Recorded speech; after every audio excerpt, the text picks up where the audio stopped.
Bienvenidos a un nuevo capítulo en nuestro canal de audiolibros de psicología. Es un placer estar aquí una vez más para compartir. Si están listos para explorar juntos este fascinante mundo, les animo a que se suscriban para no perderse ninguna entrega. Dejen su like si disfrutan del contenido y compartan para que más personas puedan beneficiarse de este material. Comencemos.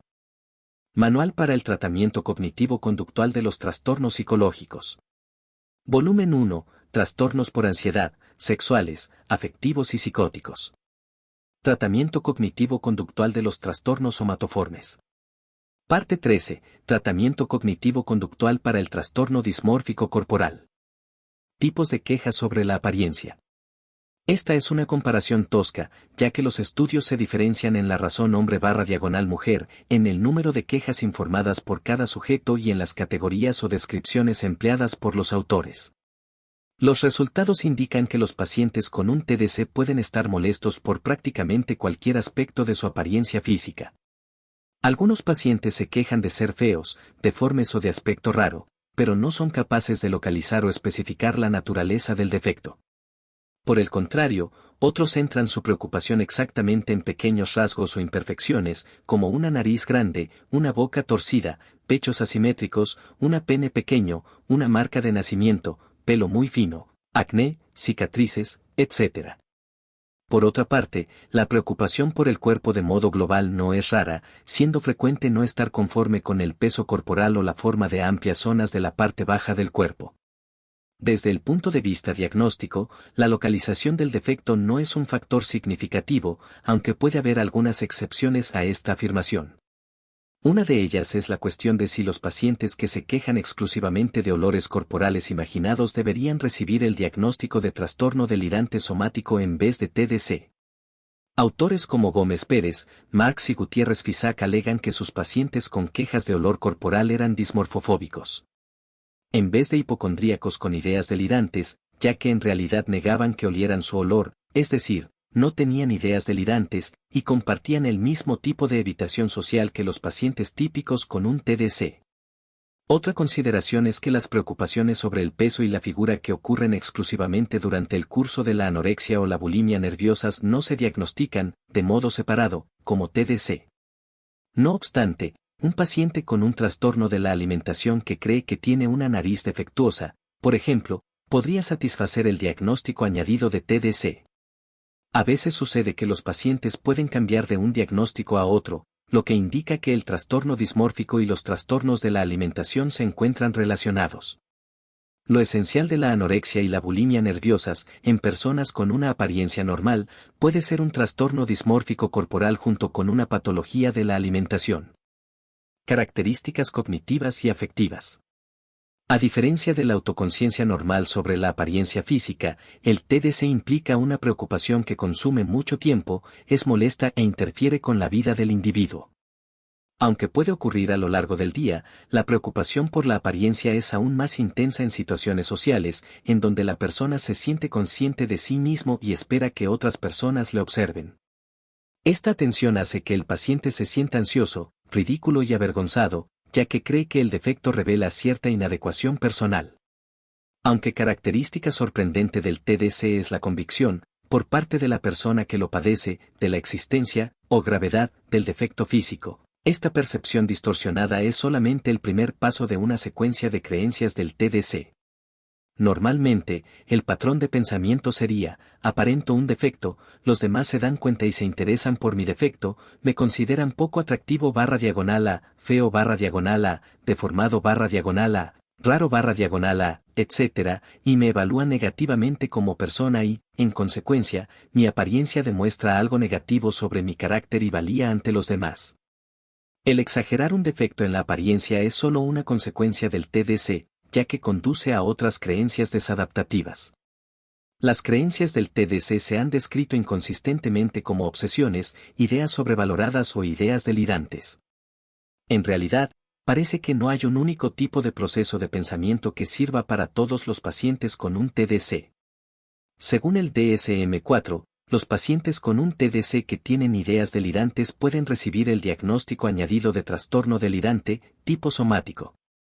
Sin embargo, Phillips y sus colaboradores no encontraron diferencias clínicas sustanciales entre pacientes con un TDC con y sin ideas delirantes y, al encontrar también que los procesos de pensamiento del TDC varían a lo largo de un continuo, desde una conciencia adecuada hasta la idea delirante, concluyeron que es dudosa la existencia e importancia de las variantes delirante y no delirante. El pensamiento obsesivo en los trastornos de la imagen corporal se refiere a pensamientos repetitivos, invasivos, sobre la apariencia. Los pacientes con un TDC pueden reconocer sus obsesiones y admitir que su preocupación es excesiva, aun estando totalmente convencidos de que su apariencia es anormal. Un paciente podría quejarse de la siguiente manera: sé que parezco repugnante, pero desearía poder dejar de pensar sobre ello todo el tiempo, no puedo concentrarme cuando estoy con otras personas, sé que no les preocupa tanto mi apariencia como a mí. Algunos pacientes tienen una mayor conciencia y son capaces de reconocer que es posible que las creencias sólidas, sensatas, no sean verdad. Por ejemplo, una mujer con apariencia normal se quejaba de que la gente en el trabajo no la respetaba porque era baja de estatura y tenía mofletes. Decía, me parezco a una torpe adolescente, no a alguien que sabe lo que está haciendo, me doy cuenta de que la apariencia no es todo para la gente, pero es lo que siento sobre mí misma lo que realmente importa. Claramente, no todas las actitudes negativas sobre la imagen corporal son sintomáticas de un trastorno dismórfico corporal. Lo que parece una preocupación excesiva sobre la apariencia puede ser apropiada en alguien que se dedica a trabajos como el baile, el posar para escultores, o los atletas que tienen patrones físicos estrictos. En general, la belleza física es un estado símbolo del éxito y de otras virtudes. Además, es frecuente que la gente use la apariencia como una excusa para explicar algunos sucesos negativos cotidianos. De este modo, reducidas a su forma básica, las creencias del TDC no son totalmente incomprensibles teniendo en cuenta nuestra cultura donde se da tanta importancia a la apariencia. La diferencia es que las creencias del TDC son exageraciones poco razonables de ideas normales y perturban el funcionamiento normal. Características conductuales. La característica más consistente es la evitación de situaciones sociales, normalmente porque el paciente espera que se preste una atención negativa a su apariencia. La evitación puede llegar a ser tan extrema como para encerrar al paciente en casa. Sin embargo, la mayoría de los pacientes son capaces de, al menos, un funcionamiento social y laboral limitado, empleando formas de evitar una exposición total de su apariencia en público por medio de la ropa, el acicalamiento o el torcer la postura corporal o hacer movimientos, de tal forma que oculten el defecto.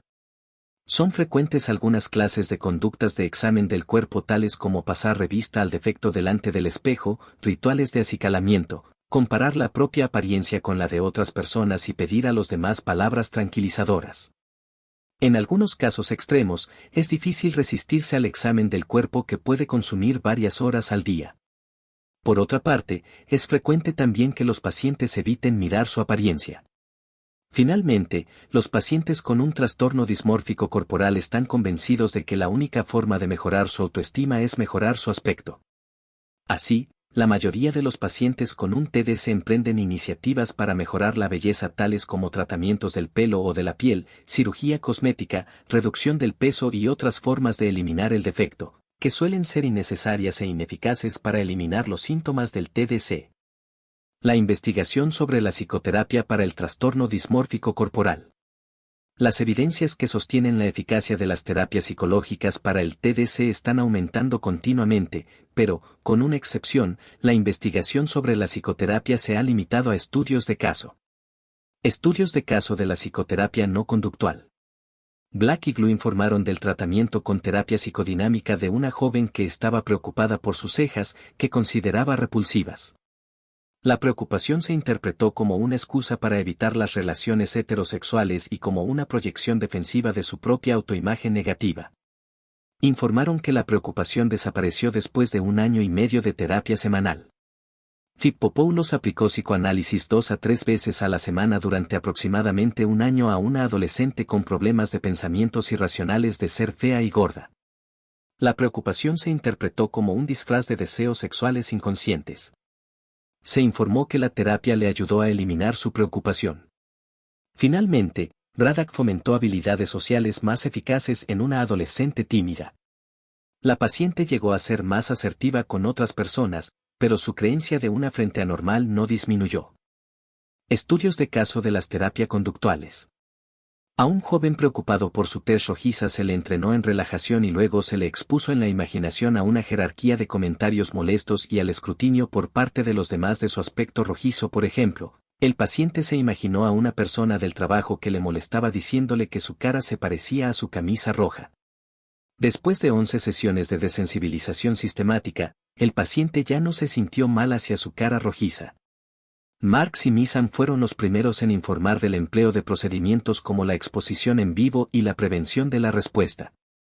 La exposición incluía hacer que el paciente se aventurase gradualmente en situaciones públicas cada vez más difíciles sin intentar ocultar la parte de su cuerpo.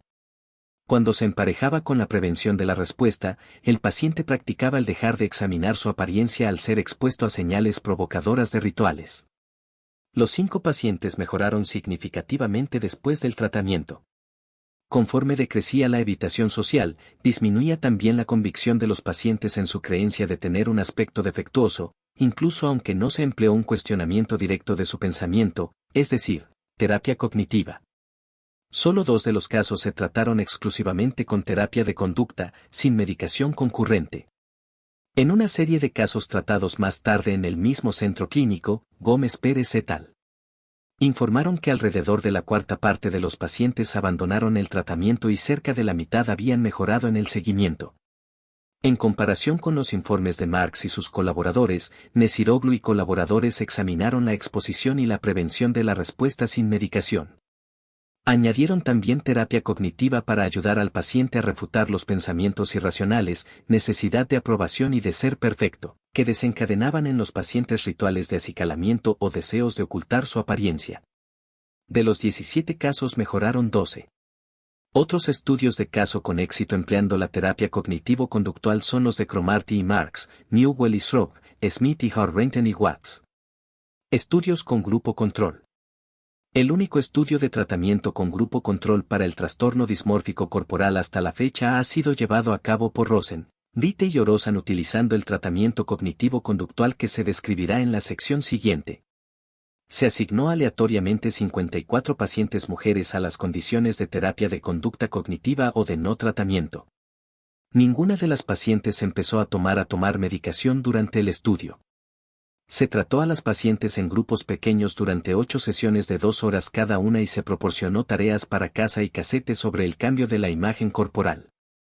Los síntomas del TDC disminuyeron significativamente en los sujetos que siguieron la condición de terapia y el trastorno desapareció en el 82% de los casos en el postratamiento y en el 77% a los 4 meses de seguimiento.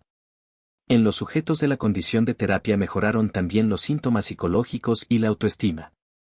Conclusión. Se plantean las siguientes observaciones con respecto al estatus de los resultados de los tratamientos. No existe información suficiente de los enfoques de psicoterapia no conductual que permita concluir que son eficaces. Aunque 2 de los 3 casos informados mejoraron, la duración de la terapia fue excesiva. Un apoyo más fuerte ha recibido la terapia cognitivo-conductual. No solo mejoraron la mayoría de los estudios de caso, sino que en el estudio con grupo control, 3/4 de los casos tratados eliminó su trastorno, mientras que los sujetos control no mejoraron. A pesar de la larga duración de los síntomas dismórficos corporales de estos pacientes, la terapia de conducta cognitiva parece ser eficaz en un tiempo tan corto como 2 meses, aunque algunos pacientes requirieron sesiones de terapia de exposición masiva antes de que se extinguiese su ansiedad. Esta tasa de mejoría debería alentar a los clínicos que se encuentren con un TDC. Aunque muchos acuden a la clínica con una historia de fracaso de la psicoterapia, merece la pena intentarlo con la terapia de conducta. Sin embargo, es importante reconocer que la terapia cognitivo-conductual no es uniformemente eficaz, ya que el trastorno no se eliminó en cerca de 1/4 de los pacientes que completaron el tratamiento. Es de esperar que más investigación sobre el tratamiento del TDC conducirá a una mejoría de estos datos. Actualmente no se han identificado los ingredientes más importantes de la terapia cognitivo-conductual. Marks y sus colaboradores defienden la exposición. Ellos y Munhak ayudaron también a los pacientes a tolerar los pensamientos de tener un aspecto imperfecto, pero la terapia era más conductual que cognitiva. Por otra parte, Rosen et al. Y los autores de otros estudios de caso proporcionaron de forma más extensa terapia cognitiva para cuestionar las falsas suposiciones sobre la apariencia. Es difícil comparar estas mezclas de procedimientos conductuales y cognitivos, especialmente porque el tratamiento, en el estudio de Marx y Missan, estaba acompañado por medicación. Lo más probable es que los dos tipos de procedimientos actúen entre sí para facilitar el cambio. Todos los pacientes en los estudios de caso se trataron de forma individual, pero Rosen et al. Llevaron a cabo su tratamiento con grupos de pacientes. Probablemente haya ventajas y desventajas en ambos formatos, aunque los resultados publicados no favorecen a uno u a otro. La evaluación de los resultados del tratamiento está poco desarrollada. La mayoría de los informes de cambios en las creencias y en la evitación social se basan en impresiones clínicas. En algunos casos se utilizó una simple escala numérica del porcentaje de creencia en el defecto. Nesiroglu y Yarjura Tobias emplearon una versión modificada de la escala para las obsesiones-compulsiones, de Yaubron para medir el tiempo ocupado por los pensamientos y las actividades relacionadas con la apariencia. La única medida validada psicométricamente del trastorno dismórfico corporal, el examen del trastorno dismórfico corporal empleado por Rosen et al. Mostró que el tratamiento da como resultado una mejoría clínica objetivamente definida. Directrices para la evaluación y el tratamiento del trastorno dismórfico corporal. El propósito de esta sección es proporcionar una revisión de los procedimientos de terapia cognitivo-conductual. Hemos llevado a cabo esta terapia en varios formatos, incluyendo la terapia individual y de grupo, grupos con personas de ambos sexos, grupos que incluían también pacientes con problemas de imagen corporal pero sin un TDC, PEG, defectos de la apariencia más importantes, terapeutas del mismo o diferente sexo que el / los paciente / S y como tratamiento de apoyo a otra intervención psicoterapéutica. Cada una de estas circunstancias presenta oportunidades y retos únicos y requiere ciertas adaptaciones de la terapia. Un clínico que acepte para tratamiento pacientes con un TDC enviados por otros profesionales es probable que se encuentre con otros tipos de problemas de imagen corporal. Además de pacientes con un TDC, hemos encontrado que este programa básico es eficaz con personas obesas que tienen una imagen corporal negativa. En pacientes con síntomas de un trastorno de la alimentación, la terapia de la imagen corporal puede hacer, por sí misma, que disminuyan los problemas con las actitudes negativas hacia el comer, con las restricciones innecesarias de la dieta y con los atracones, incluso aunque el comer no sea un objetivo del tratamiento. Aunque no recomendaríamos la terapia de la imagen corporal como el único tratamiento para la anorexia o la bulimia nerviosas, hemos utilizado este programa de forma habitual como una ayuda para el tratamiento de los trastornos de la alimentación. Aparentemente los programas cognitivo-conductuales estándar para los trastornos de la alimentación producen solo un modesto cambio de la imagen corporal y prestan poca atención a la terapia para este problema. Un trabajo más sistemático sobre la imagen corporal sería útil para los pacientes con un trastorno de la alimentación. Nuestro programa tipo se lleva a cabo una vez a la semana durante 2 meses. La mayoría de los otros estudios de caso con terapia de conducta encontró buenos resultados con un tratamiento de corta duración. Nesiroglu et al. Programaron su tratamiento a lo largo de 4 semanas de sesiones diarias que duraban 90 minutos, de los cuales 60 se dedicaban a la exposición más la prevención de respuesta y 30 minutos a la reestructuración cognitiva. Además del trabajo en las sesiones de terapia, asignamos al paciente la tarea de seguirlas con un libro de autoayuda sobre la terapia de la imagen corporal. Estos materiales proporcionan una gran cantidad de información básica sobre la imagen corporal, incluyendo viñetas de casos clínicos y ejercicios cognitivos y conductuales para el cambio. Aunque emplear el libro de autoayuda libera tiempo para las sesiones de terapia y es algo beneficioso, es esencial también proporcionar al paciente ayuda directa. Los pacientes con un TDC están demasiado apegados a las creencias distorsionadas sobre su imagen corporal para intentar hacer las tareas para casa sin persuasión, dirección y corrección por parte del terapeuta. No recomendamos utilizar la biblioterapia sola con pacientes con un TDC. Fase inicial de tratamiento. Evaluación. Antes de empezar la terapia, es importante un examen completo de los síntomas del TDC y de las quejas sobre la apariencia. Desarrollamos el examen del trastorno dismórfico corporal con este propósito. El BDDE tiene buena habilidad y validez, incluyendo la concordancia de diagnósticos independientes del TDC y es sensible al cambio después del tratamiento del TDC. Hasta la fecha, es la única medida que se ha evaluado psicométricamente en pacientes con un TDC. Aunque se encontraban disponibles muchas otras medidas de la imagen corporal en el momento en el que desarrollamos el BDDE, todas estaban sesgadas hacia un sexo o hacia las quejas del peso o la figura corporales o no evaluaban los síntomas clínicamente serios del TDC. Phillips modificó la escala para las obsesiones-compulsiones, de Yale Brown para medir obsesiones y compulsiones en el TDC. No se dispone de un estudio psicométrico formal de la WABAX en pacientes con un TDC. Se limita a síntomas de tipo obsesivo-compulsivo. Además de presentar preguntas estándar probatorias para el TDC, el BDDE se construyó para complementar los criterios diagnósticos del DSM, que son vagos y subjetivos.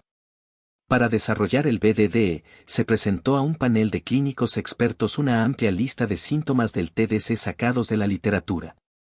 Se seleccionaron los ítems que mejor correspondían a los criterios diagnósticos y a las descripciones clínicas. Se identificaron un subgrupo de preguntas del BDDE y puntuaciones de corte que se podían utilizar para el diagnóstico.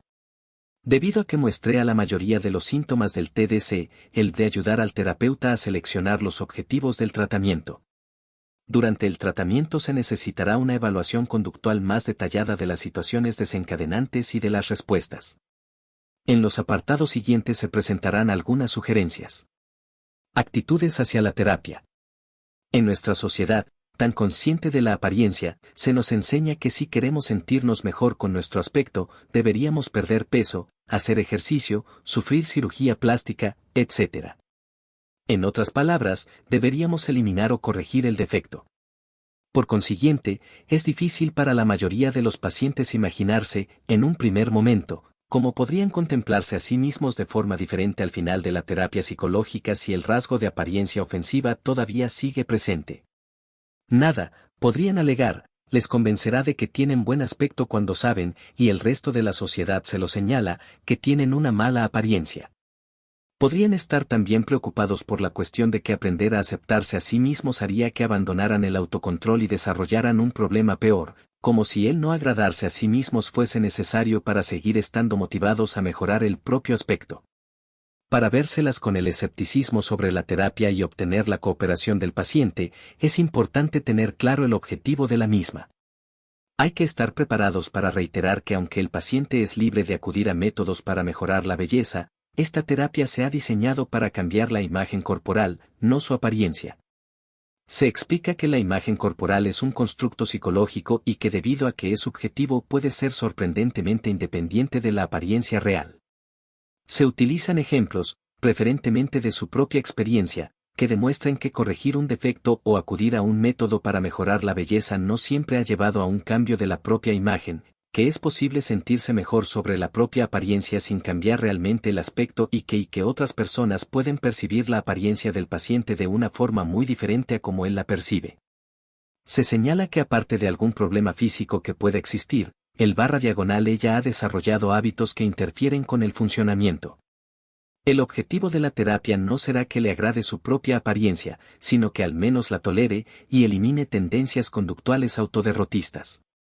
No es necesario convencer al paciente de que el defecto es imaginario con el fin de que participe en la terapia.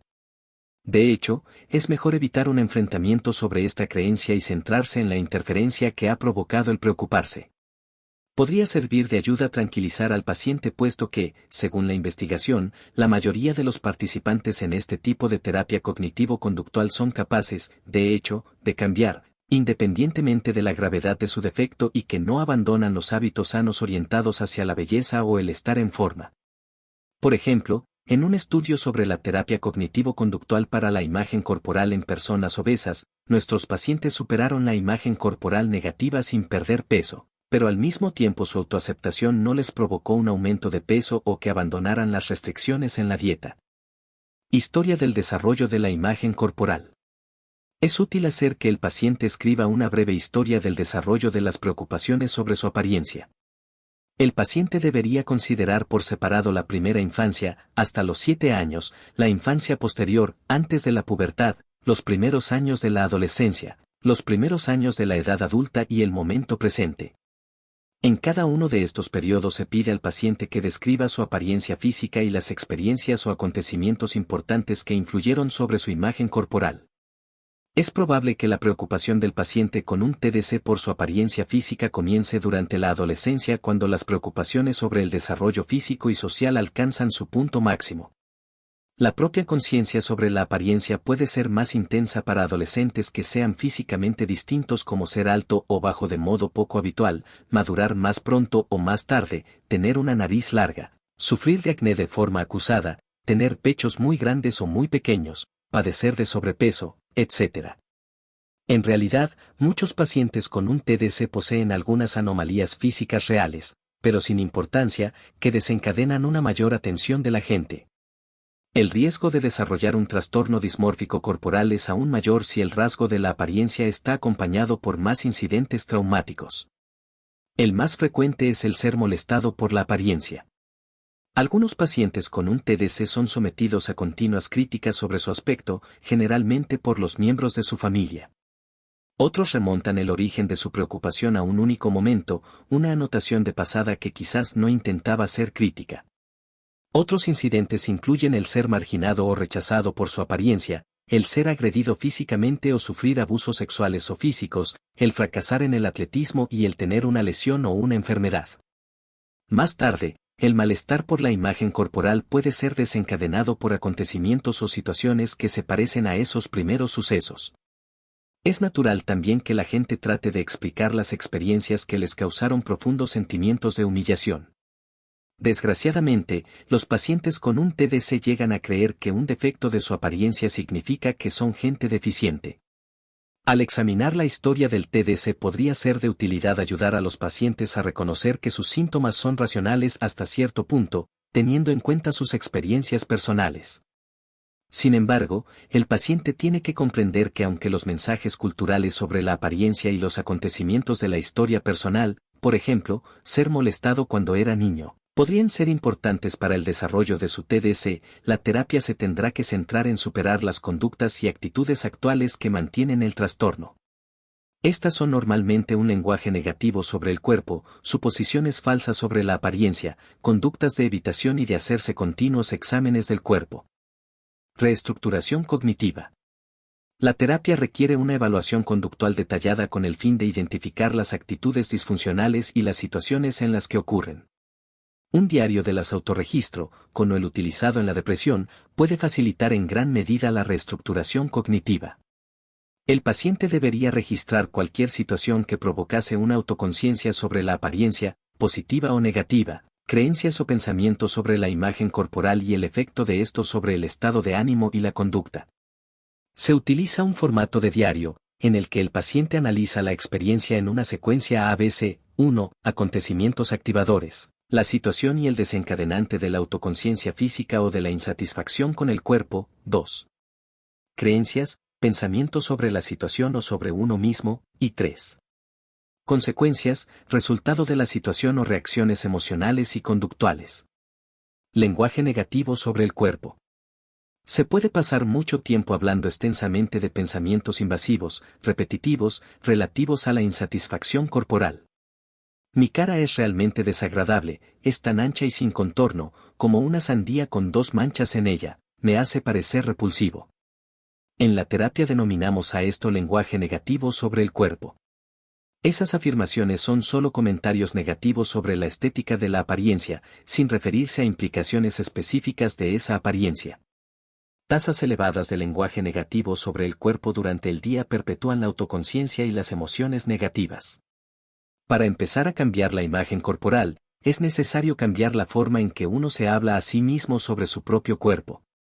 Se ayuda al paciente a construir descripciones de uno mismo más objetivas, neutrales o sensatas, que sean creíbles de forma razonable y sin carga emocional de autocrítica. Por ejemplo, el paciente podría practicar llamando a su cara redonda y blanca en vez de desagradable y repulsiva.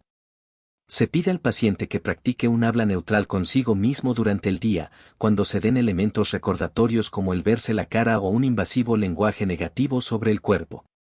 Debería ensayarse la nueva descripción mientras se lleva a cabo la exposición ante el espejo en casa, que prescribimos al comienzo de la terapia. Las autodescripciones positivas son necesarias al principio y generalmente el paciente las rechaza.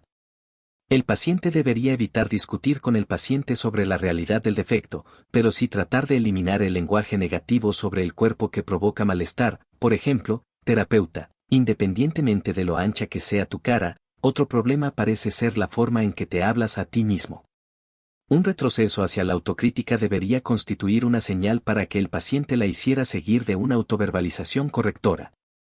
La cuestión es distraerse uno mismo de la continua autocrítica, en vez de intentar detener que se produzca el pensamiento.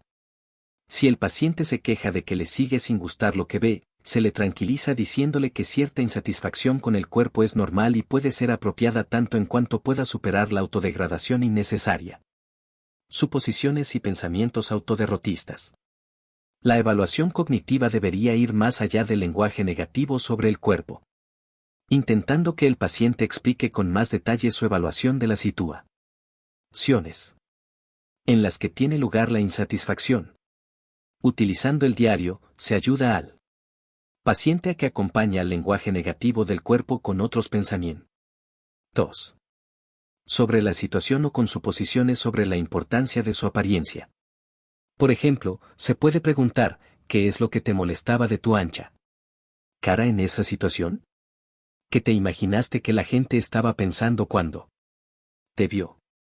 Un frecuente patrón de pensamientos es, tenía un mal aspecto, la gente se daba cuenta y prestaba atención a mi apariencia, me juzgaban de forma negativa como persona. Por consiguiente, mi apariencia demuestra algo negativo. Sobre mí, por ejemplo, soy insoportable, tonto, perezoso, poco masculino o poco femenino, raro, ofensivo, estrafalario, demasiado agresivo, inmoral, etc. Otras suposiciones frecuentes. Percepciones distorsionadas de la apariencia. Una discrepancia entre la apariencia real y la imagen mental del paciente sugiere un trastorno perceptivo. Se ha postulado que la percepción errónea de la información sensorial sobre el cuerpo, visual, anestésica, táctil, olfativa, pudiera ser la responsable de estas experiencias. El único estudio controlado de la percepción del tamaño de zonas del cuerpo en pacientes con un TDC mostró, sorprendentemente, que estos eran más precisos al juzgar el tamaño de sus rasgos faciales que pacientes sometidos a rinoplastia y controles normales, sugiriendo que las quejas de los pacientes podrían representar una distorsión de la actitud, no de la percepción. Se dispone de poca información sobre cómo modificar las percepciones o creencias sobre la existencia de un defecto en la apariencia o cuándo se debería afrontar este rasgo central. Smith y Harrington pidieron a un paciente con un TDC que padecía obsesiones sobre la pequeñez de sus manos, que buscase estadísticas sobre el tamaño de las manos en los hombres y comparase sus manos con las de un tamaño normal. Finalmente, la creencia del paciente en la pequeñez anormal de sus manos desapareció. Se ha informado de técnicas similares de retroalimentación correctora del tamaño de partes corporales en la terapia sobre la imagen corporal empleada con pacientes que sufrían un trastorno de alimentación y en mujeres insatisfechas con su peso, a quienes se instruía para que comparasen su peso con la norma o que compararan las dimensiones corporales que ellas estimaban con medidas reales. Se pueden urdir muchas experiencias o experimentos conductuales para dar al paciente más retroalimentación objetiva sobre su apariencia, algo que podría ayudar al paciente a cuestionarse sus imágenes distorsionadas. En informes de pacientes sin un TDC, los ejercicios correctores produjeron menos distorsión de la apariencia, pero no necesariamente más satisfacción con la apariencia. Además, el entrenamiento en percepción no se suma al beneficio global de los programas cognitivo-conductuales básicos. La ventaja principal de la retroalimentación correctora podría ser el facilitar la adquisición de una mayor conciencia sobre el trastorno, en vez de modificar la imagen corporal en sí misma. Por ejemplo, Van der Eycken muestra a sus pacientes con anorexia nerviosa una cinta de video sobre el aspecto que tienen en bikini cuando son admitidos en la clínica, con el fin de ayudar a que detengan el negar su apariencia. Marks y Newell y Shrub han recomendado enfrentarse a la creencia en el defecto directamente, representando un debate o cuestionamiento por medio del cual el paciente tiene que encontrar evidencias para refutar el defecto percibido. Por ejemplo, un hombre que se quejaba de que su cabeza era demasiado grande representó el papel de un defensor en un juicio de broma. Terapeuta, el fiscal hace la observación al juez de que su cabeza es tan grande que no cabía bien por la puerta cuando usted entró. Paciente, mi cabeza puede ser grande, pero eso no es cierto, no llegó ni siquiera a tocar los lados de la puerta. Terapeuta, el fiscal alega que su cabeza es tan grande que nunca podrá usar sombrero. Paciente, eso no es cierto, he usado sombrero en el pasado y tengo fotografías que lo demuestran. Terapeuta, pero usted los mandó a hacer especialmente para que pudieran encajar con el tamaño de su cabeza. Paciente, no, los compré en unos grandes almacenes como todo el mundo. Newell y Shrub emplearon este tipo de cuestionamiento para romper la resistencia de sus pacientes a la terapia de exposición. Aunque el enfrentamiento del defecto tiene el potencial de ser terapéutico, el momento en que se hace es importante. Ofrecer al paciente una retroalimentación objetiva conlleva una demanda implícita de que acepte la realidad del clínico sobre la suya propia.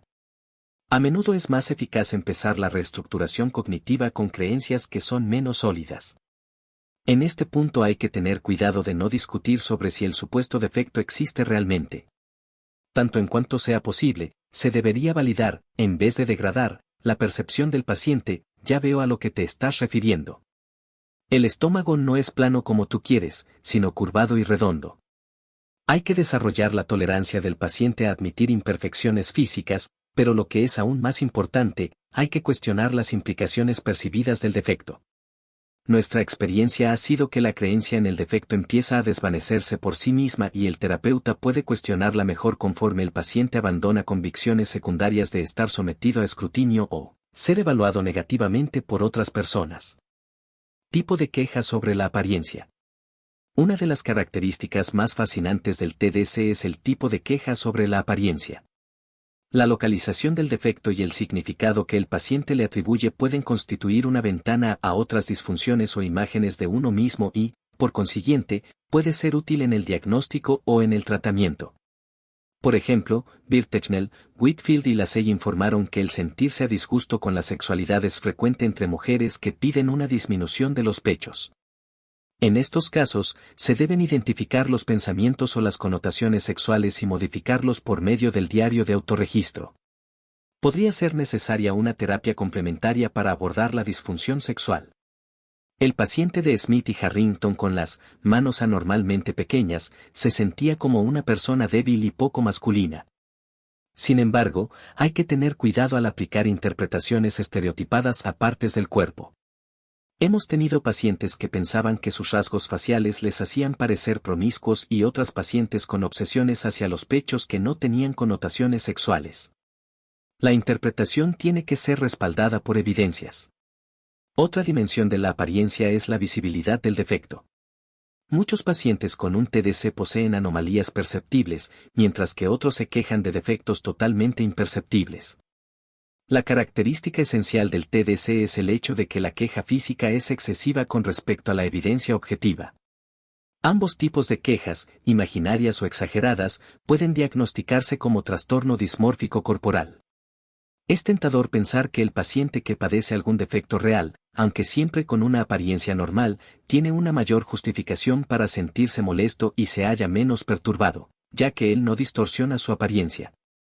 Pero la distorsión perceptiva de la apariencia es solo una faceta de la imagen corporal perturbada.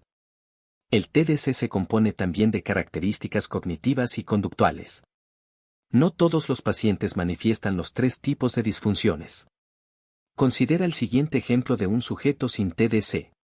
Un hombre con un brazo amputado se siente sin valía, evita estar en público y actúa de forma hostil si alguien comenta algo sobre el miembro que le falta. La vergüenza de este hombre es perturbadora, causa interferencias y requiere tratamiento, incluso aunque tenga una deformidad real y esté expuesto al rechazo real. De igual manera, en el TDC, el terapeuta debe abordar la interpretación del paciente sobre su apariencia y las adaptaciones que ha hecho en su conducta, independientemente del aspecto real.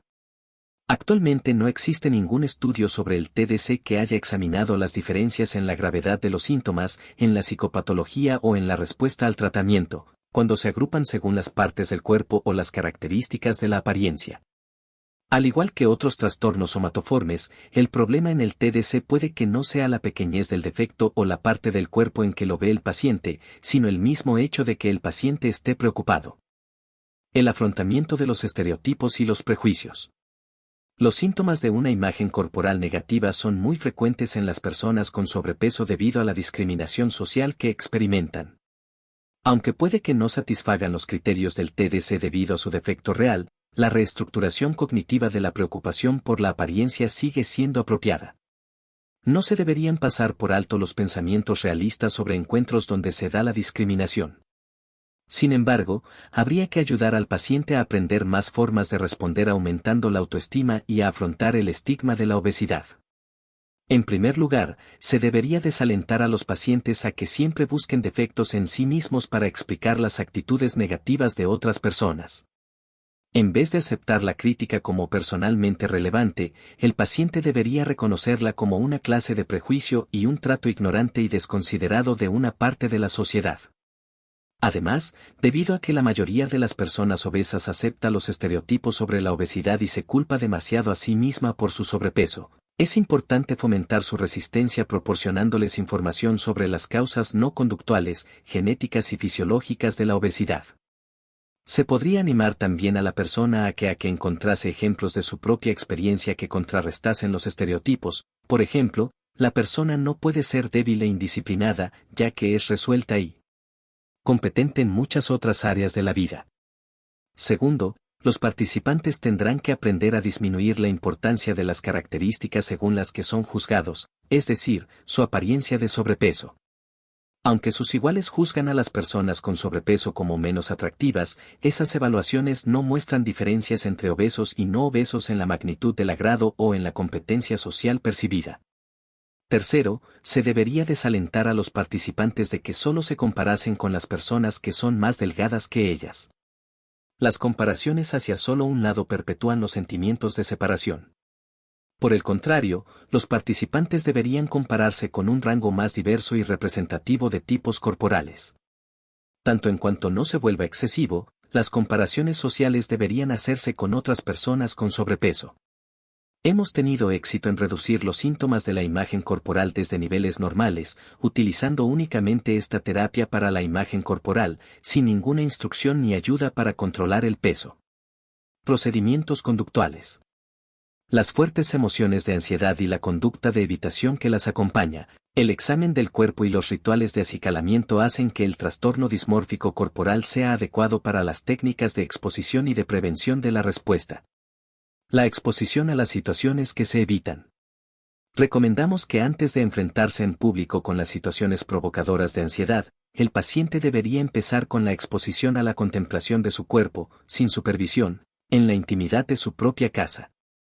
Se puede desarrollar una jerarquía de las partes corporales, desde la más satisfactoria hasta la más perturbadora, entrevistando al paciente o utilizando una simple escala de satisfacción corporal como la escala de catexis corporal.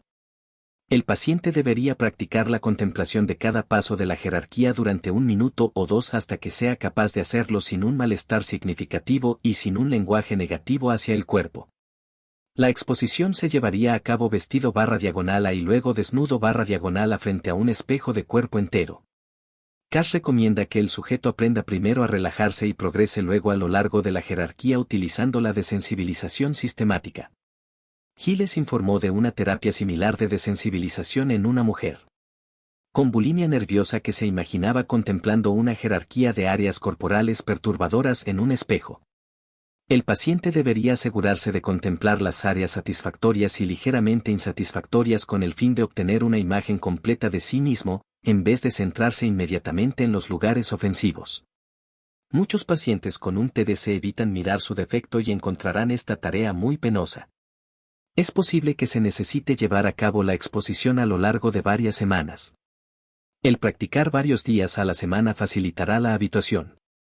Otros pacientes con un TDC ya se examinan delante del espejo.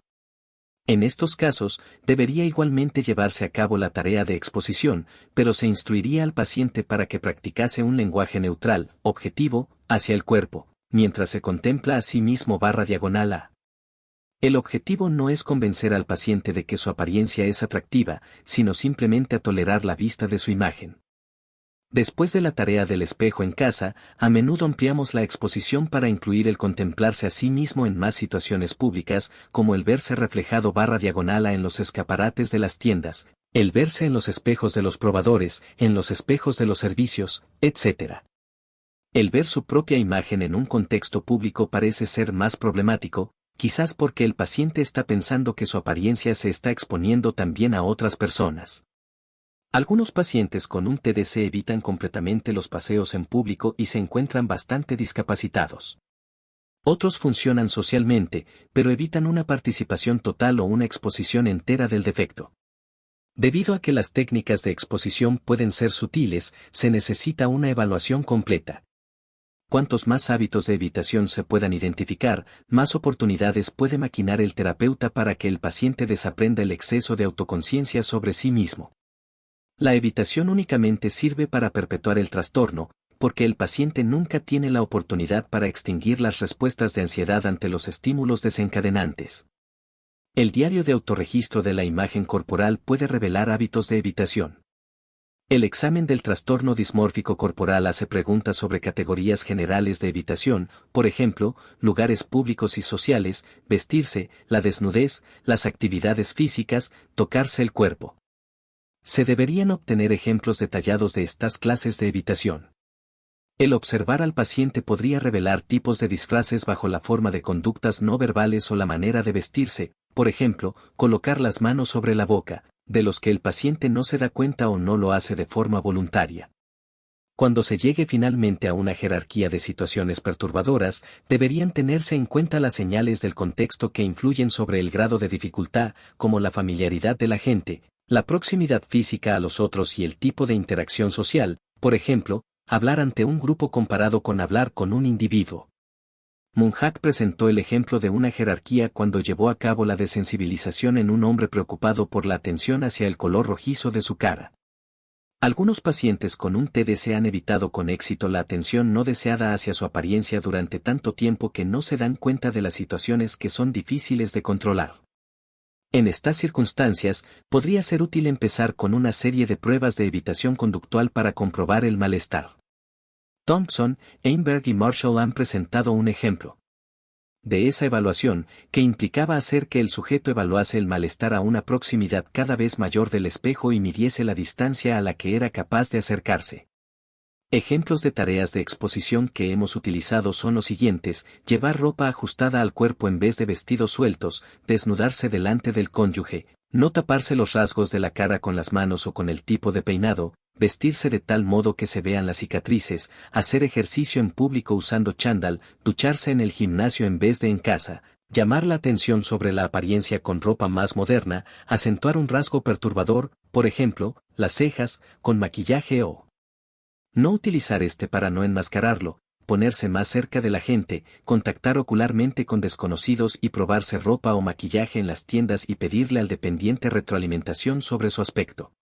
Un ejemplo de exposición graduada con un paciente que era muy autoconsciente sobre sus manos fue el siguiente: permanecer con las manos fuera de los bolsillos mientras se encuentra en presencia de otras personas, dejar que un desconocido le salude estrechándole la mano, llevar un reloj de pulsera y hacer que suene para atraer una mayor atención hacia sus manos, firmar un cheque delante de un empleado del banco, probarse anillos en una joyería delante del vendedor y, finalmente, dejar que un supervisor en el trabajo le vea las uñas sucias.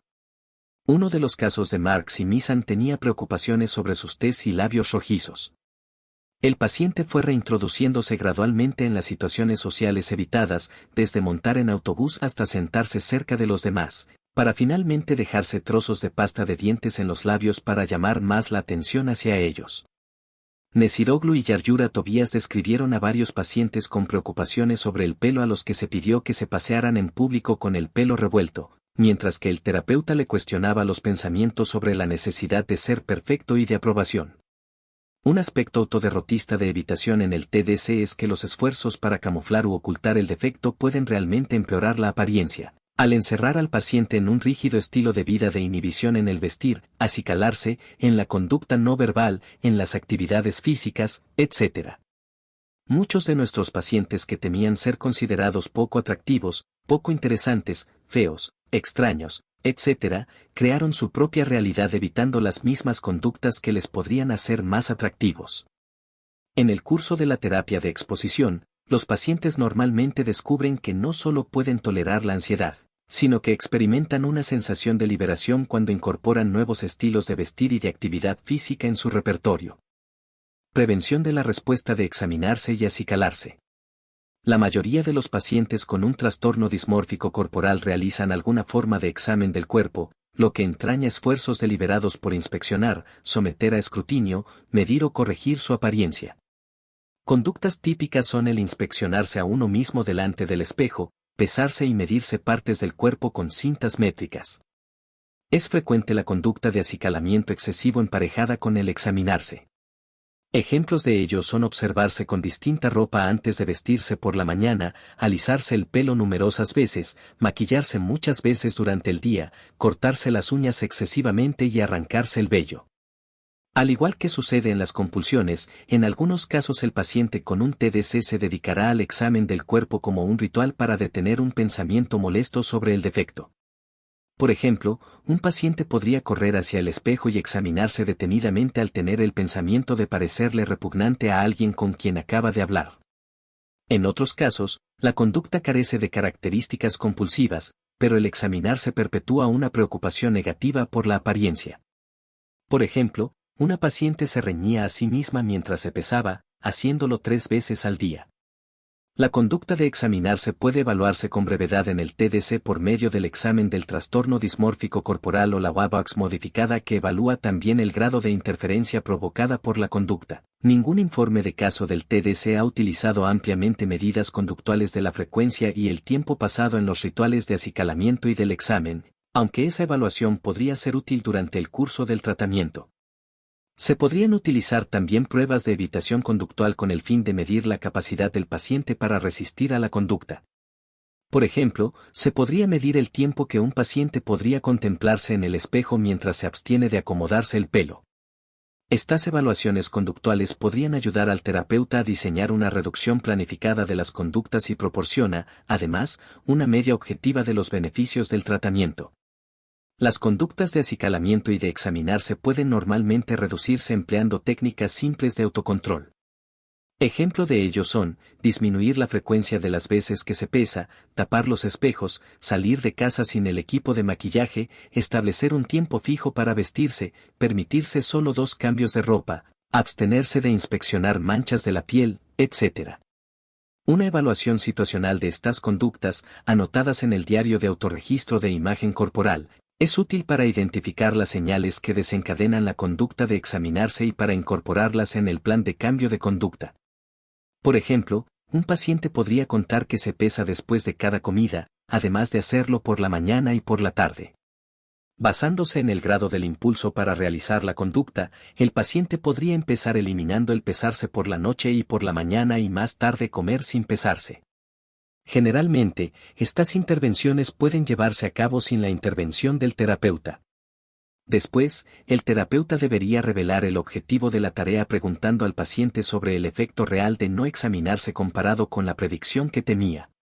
Por ejemplo, una paciente podría sufrir un alivio al descubrir que su peso permaneció estable, incluso aunque no lo vigiló de cerca.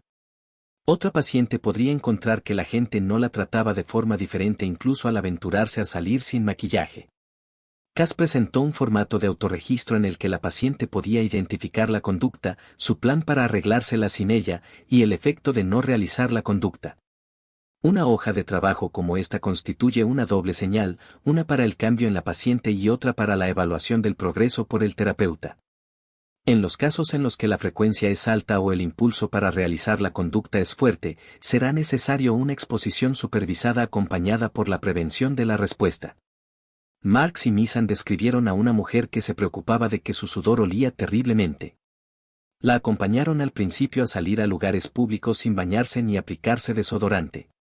Para aumentar la resistencia a la conducta, podría ser útil acentuar en primer lugar el deseo de corregir el defecto y luego prevenir la conducta. Por ejemplo, Nesiroglu y Yaryura Tobias hicieron que una mujer exagerase las marcas vasculares de alrededor de la nariz con un bolígrafo y que se abstuviese de maquillarse mientras se miraba en un espejo. Despeinarse y luego abstenerse de peinarse delante del espejo se ha utilizado en varios casos. Uno de nuestros pacientes estaba obsesionado con la desigualdad de sus uñas y estaba constantemente comiéndoselas y mordiéndose el borde de la piel. En las sesiones de terapia, se cortaba una uña y se abstenía de comerse las otras. La eliminación de la búsqueda de palabras tranquilizadoras. Otra variación de la conducta de examinarse consiste en buscar palabras tranquilizadoras en otras personas, preguntando normalmente si el defecto se nota mucho o está peor que antes. La búsqueda de palabras tranquilizadoras puede alcanzar una frecuencia muy elevada, hasta el punto de que una paciente puede preguntar a su marido docenas de veces si tiene buen aspecto antes de salir de casa. Esta conducta es otro ejemplo de lenguaje negativo hacia el cuerpo, solo que verbalizado en voz alta ante los demás. El buscar palabras tranquilizadoras es autoderrotista, porque no elimina la preocupación, el paciente no se cree esas palabras. Entrena sin darse cuenta a otras personas a tomarse incluso más interés en la apariencia del paciente y puede poner tirantes las relaciones con la pareja y con miembros de la familia. Generalmente es posible y deseable eliminar esta conducta completamente. Podría ser necesario convencer al paciente para que cooperase con la intervención, enfatizando las consecuencias negativas de la búsqueda de palabras tranquilizadoras sobre sus relaciones. Igualmente, es de ayuda el explicar que la terapia está diseñada para hacerles sentirse con más confianza en sí mismos y que para lograr esto tienen que aprender a no depender de las opiniones de los demás. En la mayoría de los casos, se puede instruir simplemente al paciente para que deje de preguntar con el fin de obtener retroalimentación. Se necesitan eliminar también los intentos indirectos de obtener palabras tranquilizadoras. Por ejemplo, una paciente debería abstenerse de decir en voz alta, cariño, tengo el pelo tan desaliñado. Podría ser necesario también la exposición más la prevención de la respuesta. Por ejemplo, la paciente podría practicar paseando delante de su pareja, vestida de forma descuidada y abstenerse de pedirle su opinión. Debería eliminarse la búsqueda de tranquilidad médica, como las continuas consultas al dermatólogo, tal como uno haría en el tratamiento cognitivo-conductual de la hipocondría. Aceptar cumplidos. Relacionado con la búsqueda de palabras tranquilizadoras se encuentra el problema de los pacientes con un TDC de pasar de la retroalimentación positiva que reciben espontáneamente. Desafortunadamente, debido a procesos cognitivos distorsionados, el paciente normalmente pasa por alto o rechaza cualquier retroalimentación que discrepe con su imagen corporal negativa.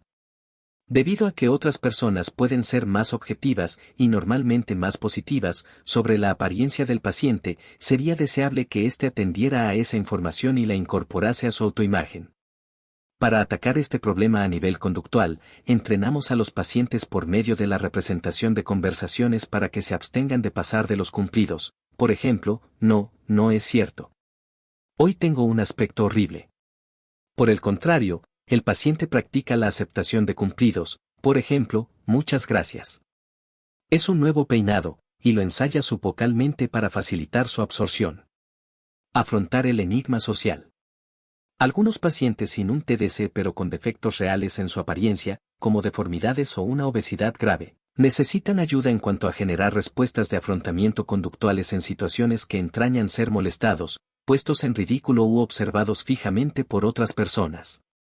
Además de la reestructuración cognitiva, que ya se presentó anteriormente, alentamos a los pacientes para que identifiquen y modifiquen las conductas desadaptativas.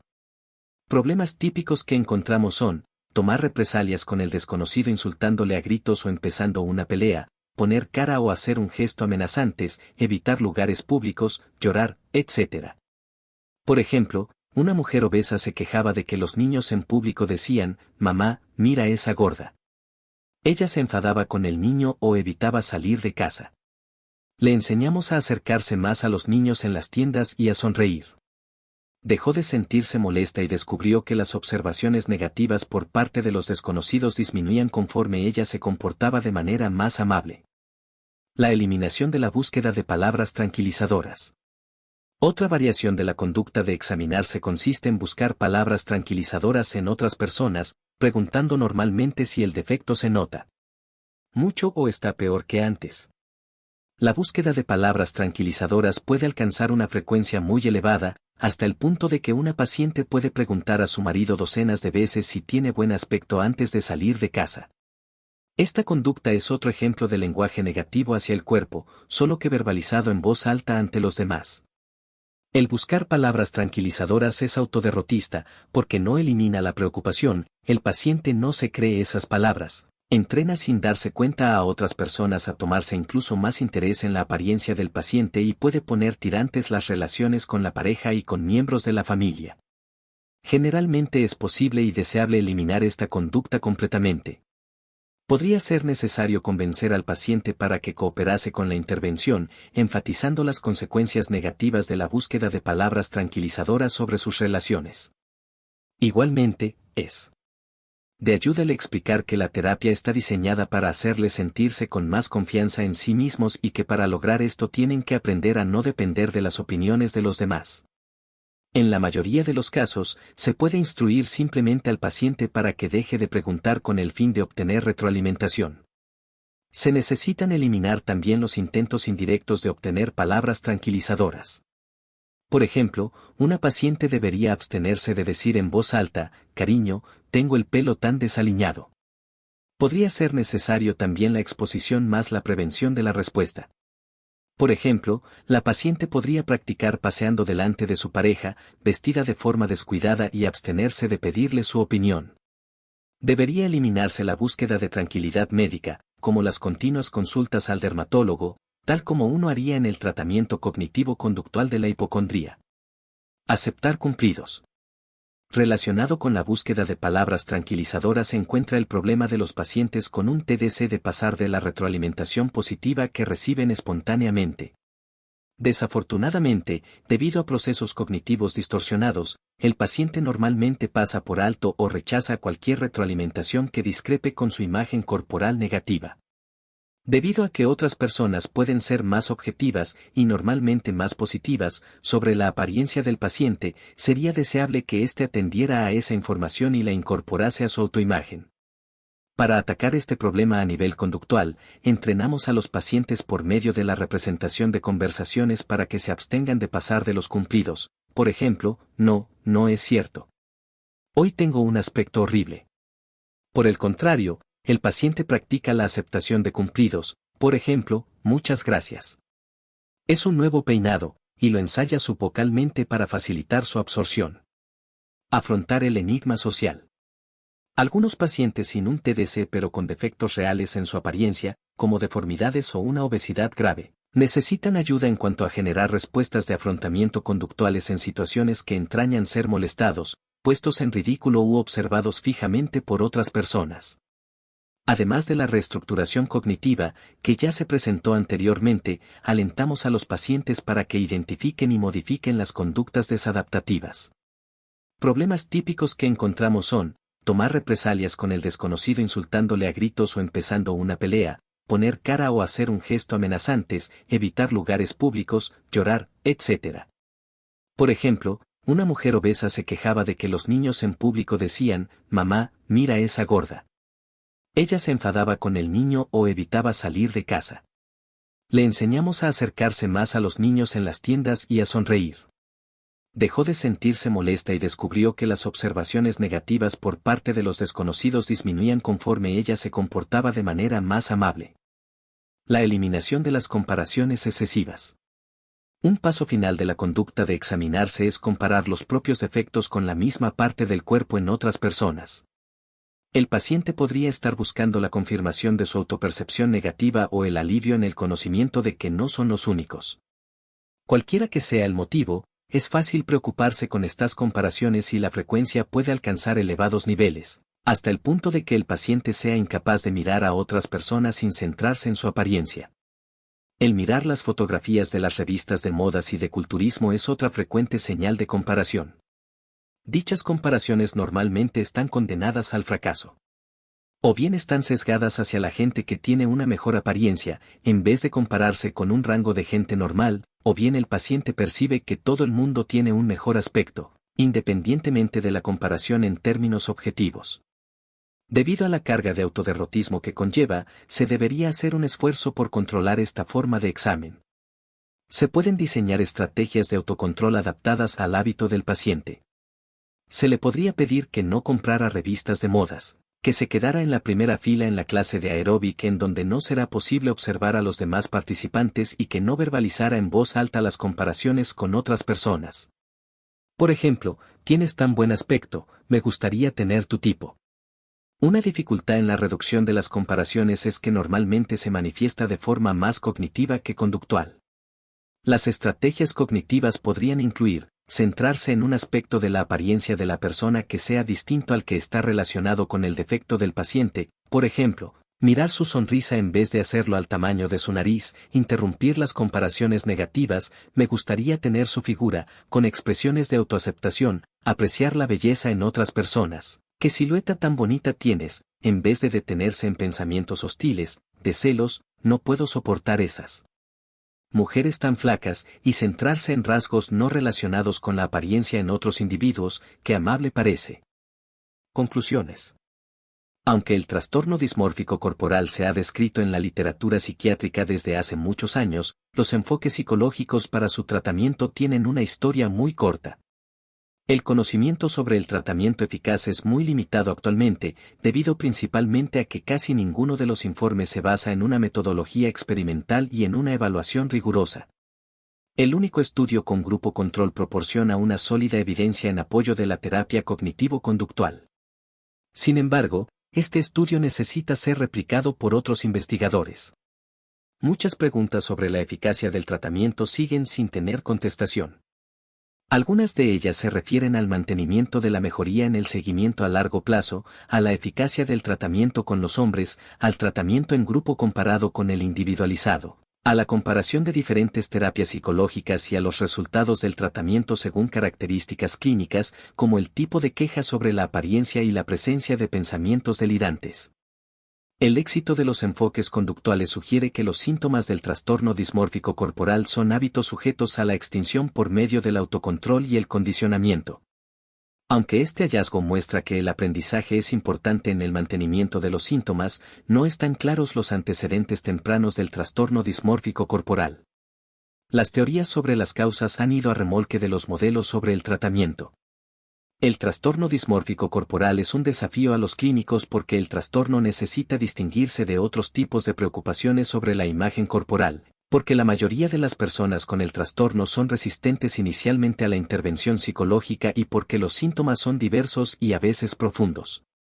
Algunas características del trastorno dismórfico corporal, como las compulsiones, son conocidas de los clínicos que trabajan con otros trastornos similares. Sin embargo, el cambiar la actitud o imagen mental del paciente sobre su apariencia puede ser desconcertante. Afortunadamente, la gente posee dentro de ella la capacidad para cambiar su imagen corporal, sin cambiar su apariencia física, si el terapeuta le proporciona directrices concretas y sistemáticas. Agradezco enormemente que hayas dedicado tiempo a escuchar el contenido de mi canal. Si te ha gustado, te invito cordialmente a suscribirte, ayudarme compartiendo y dando like. No olvides explorar también los audiolibros disponibles en mi canal. Hasta pronto y muchas gracias por tu apoyo.